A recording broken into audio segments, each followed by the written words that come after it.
Welcome back to the Global Future Forum and to our audience in New York and around the world for the special edition of AC Front Page, the Atlantic Council's flagship convening platform.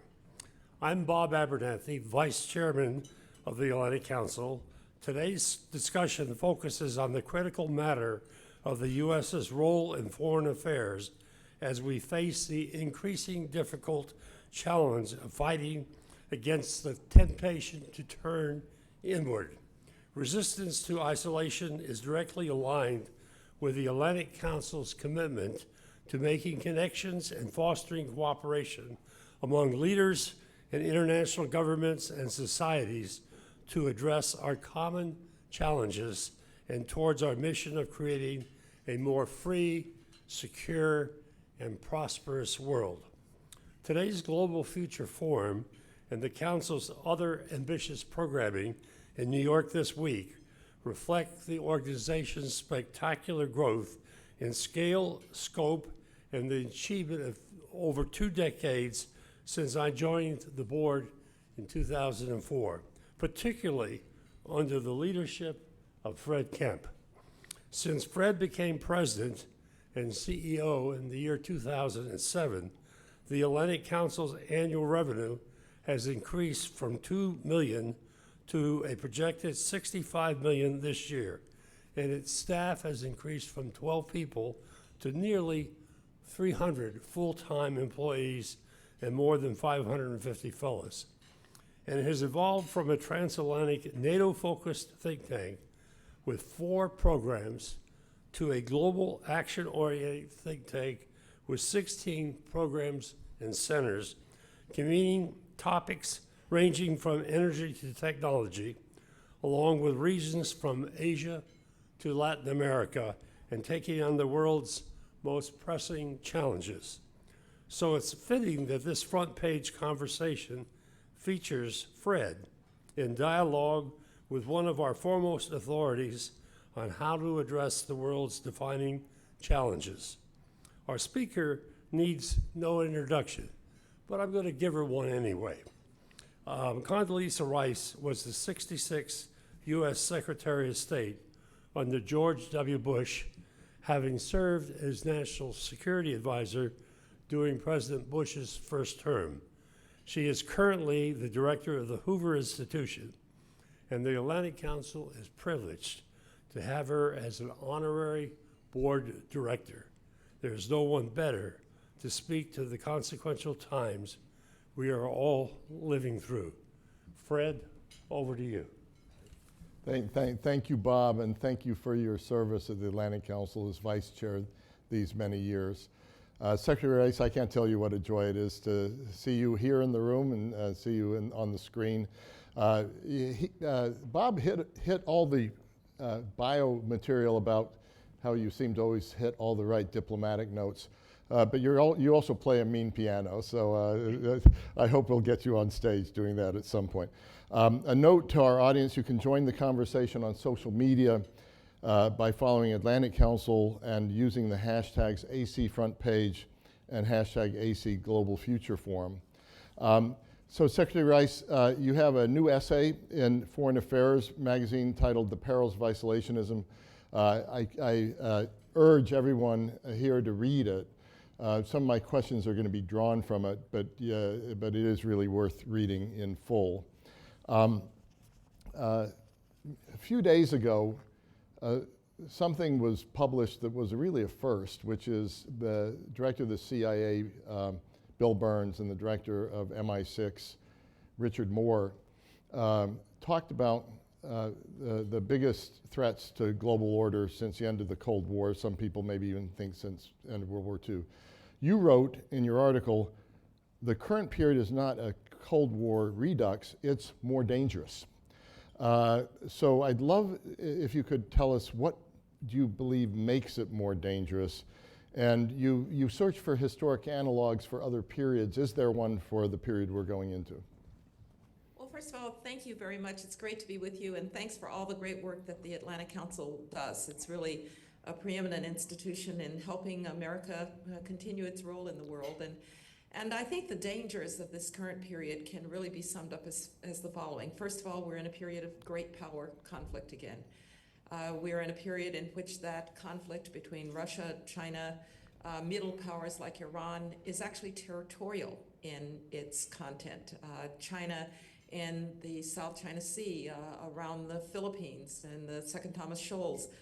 When we look at Russia actually having old-style 19th century invaded a neighbor for imperial ambitions, we're really in a different world. Secondly, we're in a different world because the overarching technologies have us in a kind of technological arms race with authoritarians.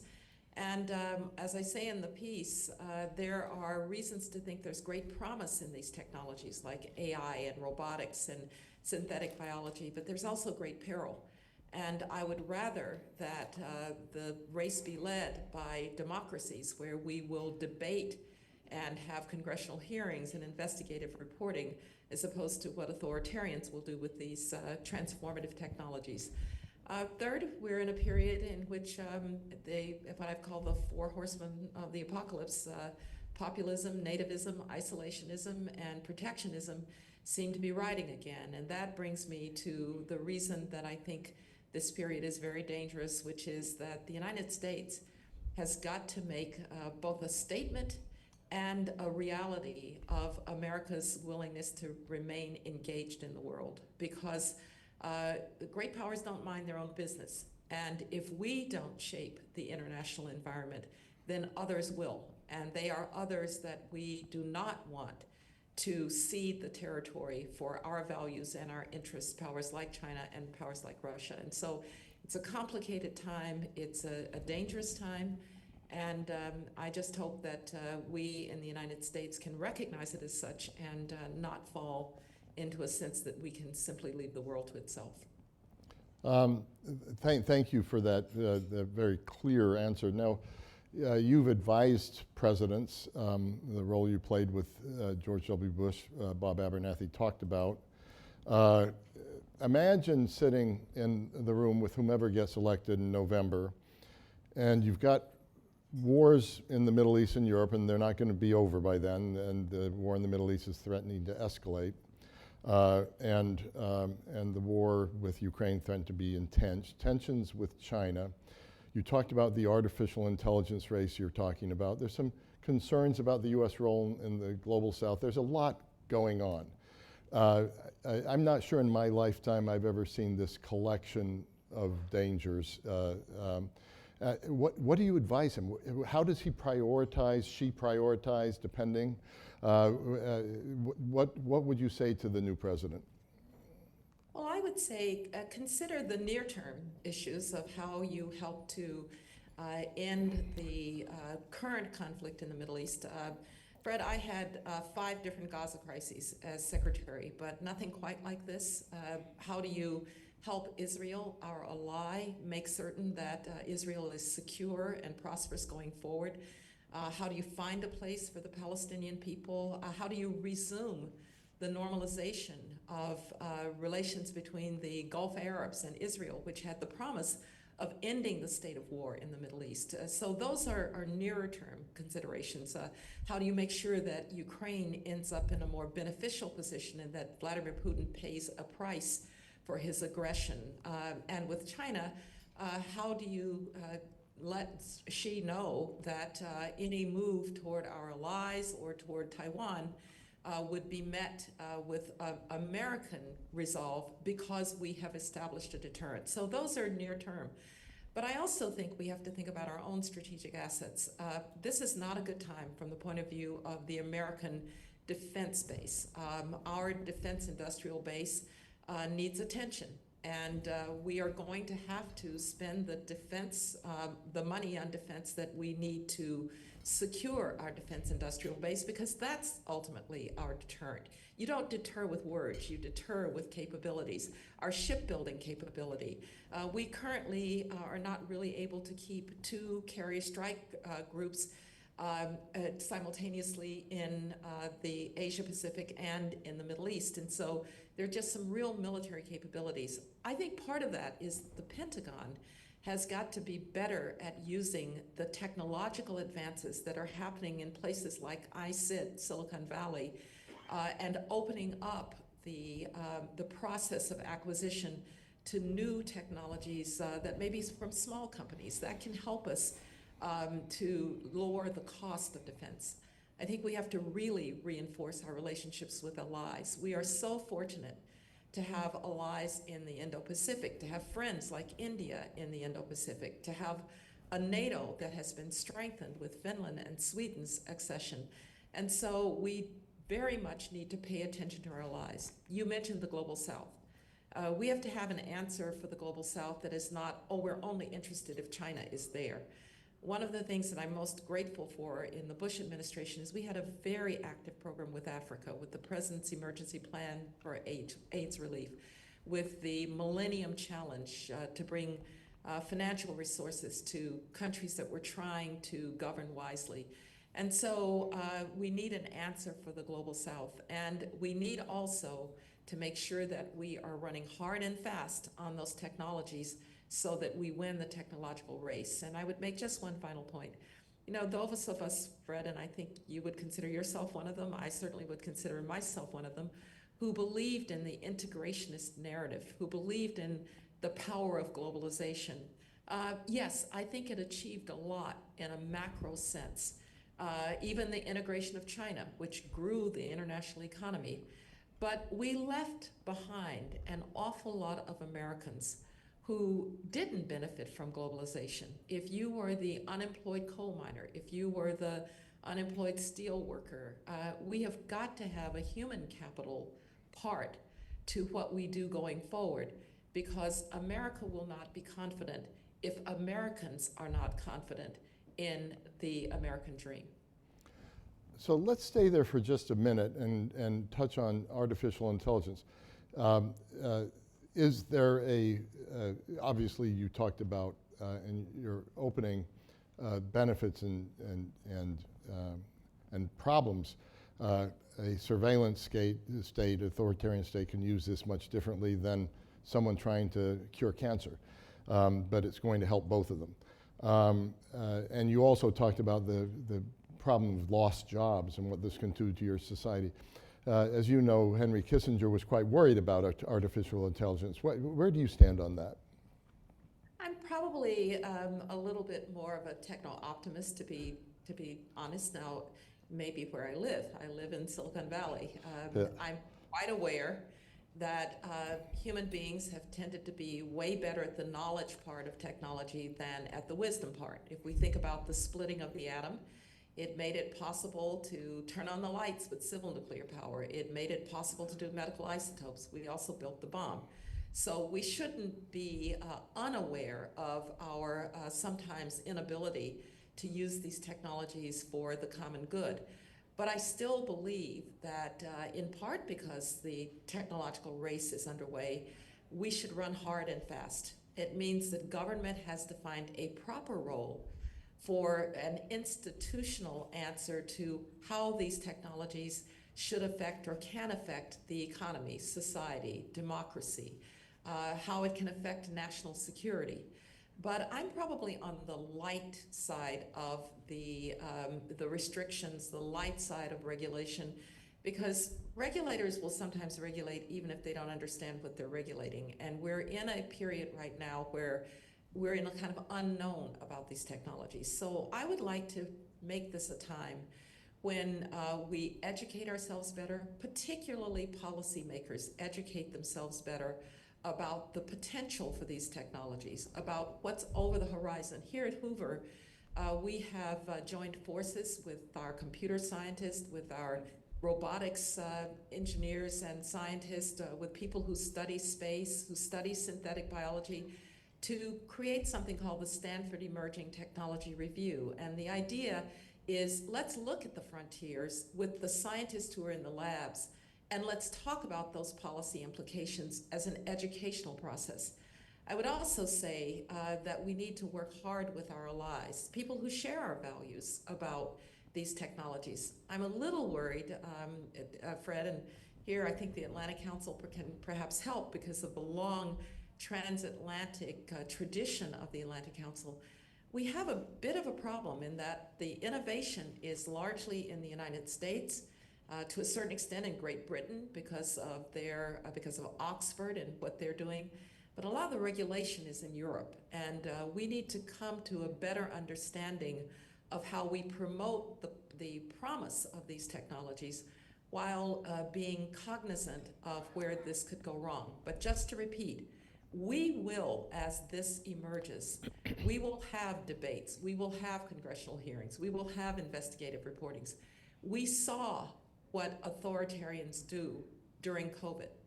They hide the facts, they won't answer questions, and so let's make sure that we win this race. So thank you for that answer, and I admire your leadership at Hoover and the work that they're doing, not just in this field, but across the board. Since you mentioned authoritarianism, you've met Vladimir Putin. In your memoir, No Higher Honor, you note that you first met him in 1992 in St. Petersburg when he was deputy mayor. You're expert, Soviet Union, then Russia. You dealt with him directly during the George W. Bush administration. I'm not going to ask you to peer into his soul, but what should our audience understand about what it's like to deal with him?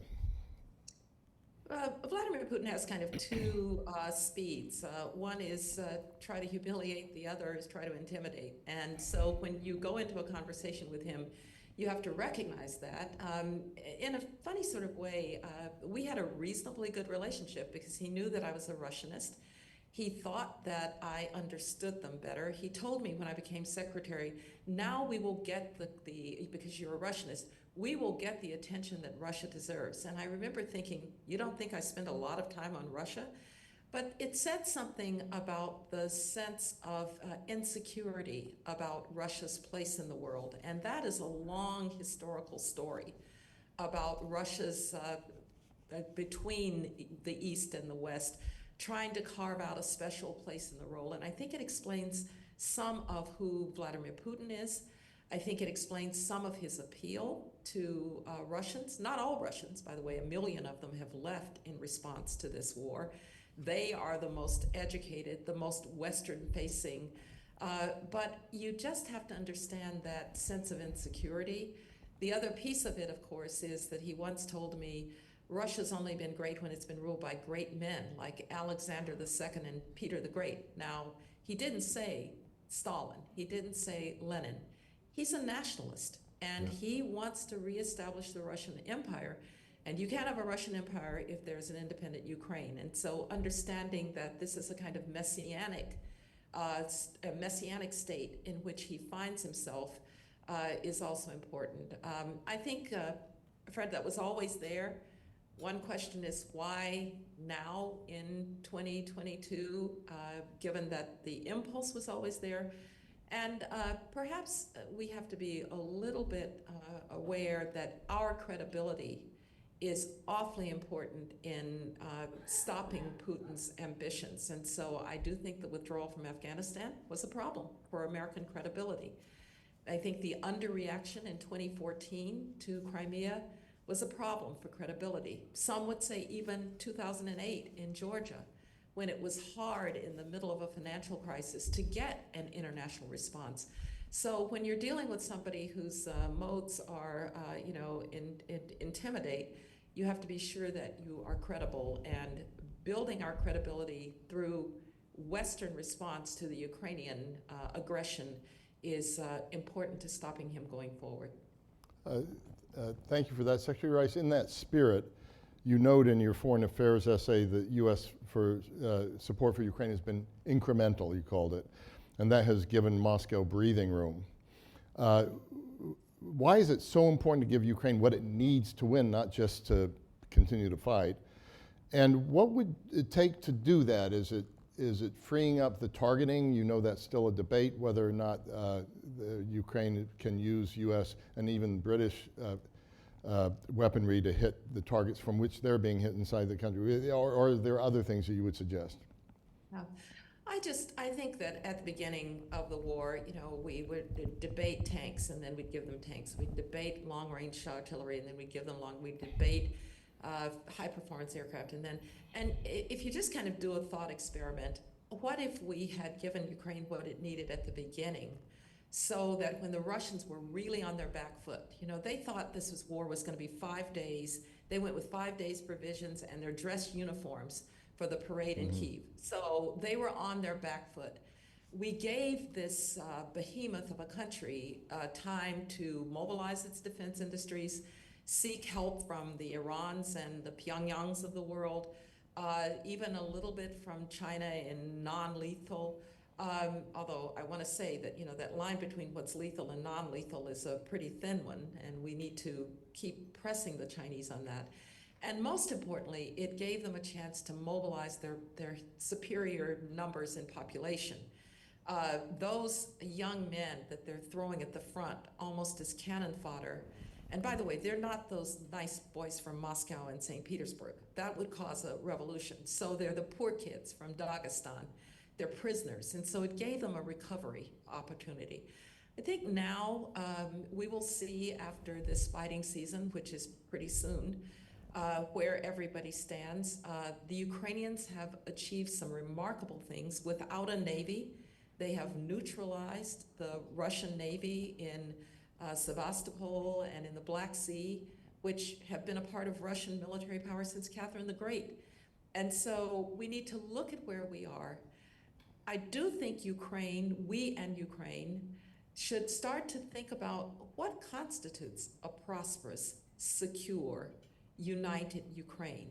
What does that take? And I do think, Fred, that the big debate we're going to have here in the United States after January is what is the character of the American security guarantee to Ukraine?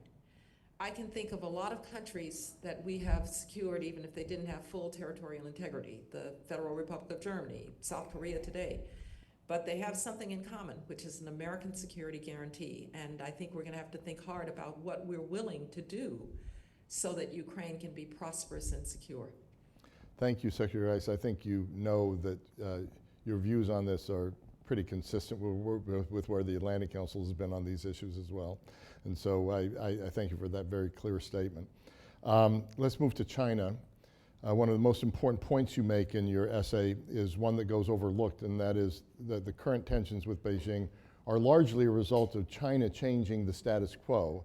We sometimes blame ourselves. I'd like you to talk about that, but there's another issue here too. And I talked to a very senior Biden administration official about what concerns him most right now. And he's deeply concerned by how China has really doubled down in its support for Ukraine. At a moment when logic would have said maybe they want to pull back, they're actually pushing forward. He even talked about how 1,000 tanks are being produced a year that would not be able to be produced without the components, without the chips, without the machine tools of the Chinese. And then he went on and talked about Iran as well, with the ballistic missiles that are coming, short-range ballistic missiles, the armed drones. You know, this is a group of authoritarians working more closely in defense industrial terms than maybe ever. So, but start with China if you could, and talk about that, but I'd really like to hear you about China and Russia as well. Of course. Well, on China, I do think that Xi Jinping, I know I'm not usually one for the great man theory of policy in history, but I think Xi Jinping really did change the character of China's interaction with the world. And it came partly from a domestic response. You know, we used to say that you can't have economic liberalization and political control.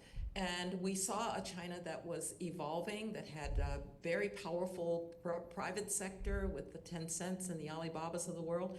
And Xi Jinping comes along and says, you're right, you can't have economic liberalization and political control. Thank you very much, I'll take political control.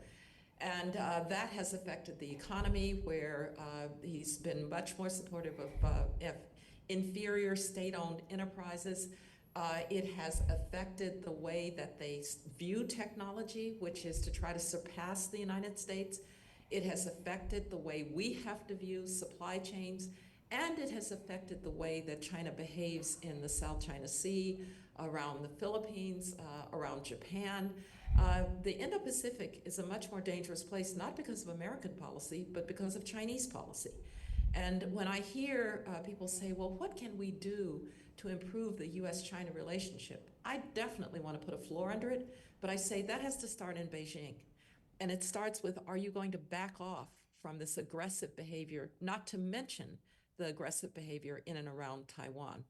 Now, when I then look at this kind of axis, China, Russia, Iran, to a certain extent, Pyongyang, I hear people saying, well, what can we do to pull them apart? Well, Fred, my view is slam them together instead and make them deal with the consequences of the fact that they don't actually have all that much in common.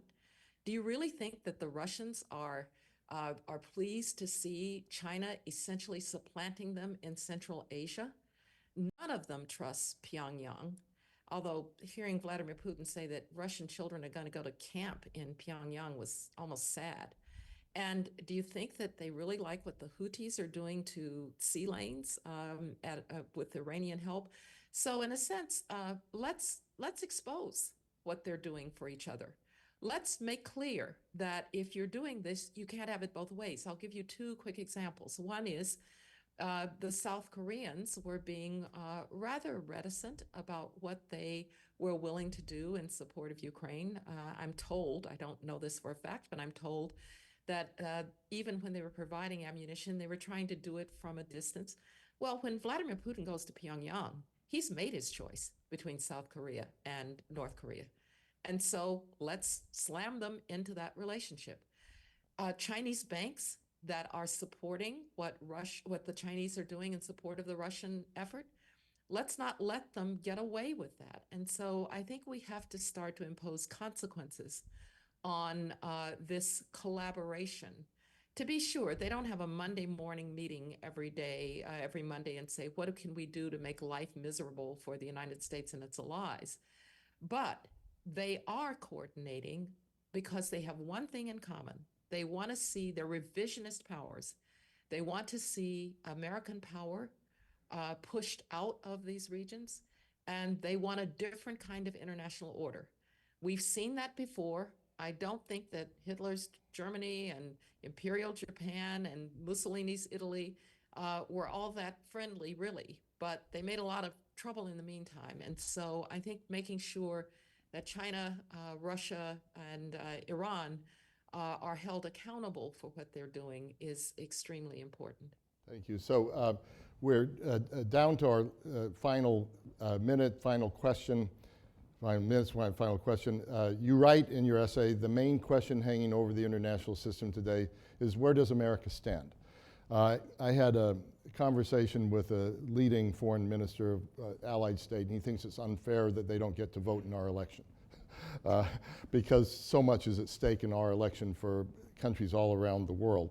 It would be unfair for me to ask you to handicap the election or to say whether you support one candidate or the other. If you'd like to do that, I won't stop you, but it would be unfair for me to ask that. But you know, I don't do American politics, all right? I do foreign policy. Well, but some people would say that American politics is our biggest national security danger, potentially. You know, the pogo, we've met the enemy and he is us. What's at stake in November? And when you say the main question is, where does America stand? What's the question that is going to be answered then, or should be answered? Well, I think whoever inhabits the White House in January needs to recognize that the United States doesn't have a choice, you know, but to be involved in the world and to try to shape the international environment. As I said, great powers don't mind their own business. So the real question is, do you want Russia and China to shape the international environment, or do we want to shape the international environment with our allies? I would say to whomever is in office, strengthen the American defense industrial base. We really have to do that. Work hard with our allies, and yes, our allies have to do more. We can't have any more free riders as allies.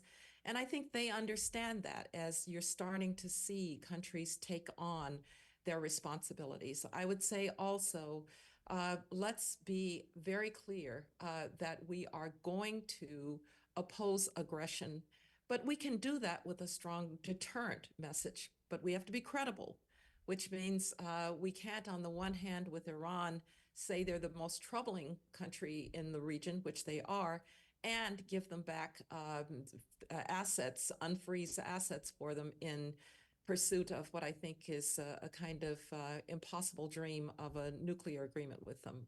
What you say at this point is, if you dare to be a nuclear power, you will pay for that. And so it's a toughness of attitude, but it also comes from really strengthening our assets. And I would say to one other thing to the American president as of January, yes, don't leave other Americans behind. The populists have a point, in a sense, that global elites don't always think about the people for whom globalization didn't work. I'm a big advocate for K-12 education, for finding ways to make people who might not go to college have a decent career path, for retraining 35-year-olds whose skills are out of favor. We've just got to get Americans back in the game. If we can do that, we'll be confident. Fred, it was a growing middle class after World War II that was so confident about America that John Kennedy could say, bear any burden, pay any price. I don't think we'll say that again, but let's remember one final thing. Every time we have tried to withdraw, we've paid a price for it. There was a war that started in Europe in 1914, 1915. We thought we could sit it out. By 1917, we were in at higher cost. There was a war that began in Europe in 1938, 1939. By 1941, we had no choice. And in 2001, I was in the White House when we thought that the security threat was out there. And it turned out to be at the Pentagon and at the Twin Towers and in a field in Pennsylvania. And so the lesson is that America cannot withdraw from the world. Let's not pretend that we can, and let's ready ourselves for what may be a long struggle. But like the last time around, it's one that we can win. Secretary Rice, I cannot imagine a more powerful keynote for our inaugural Global Future Forum. So thank you for your time. Bless you for your public service. But really profound thanks for your far-sighted, principled, and compelling voice. Thank you very much. And again, to the Atlantic Council, thank you all. Thanks for all the work you do.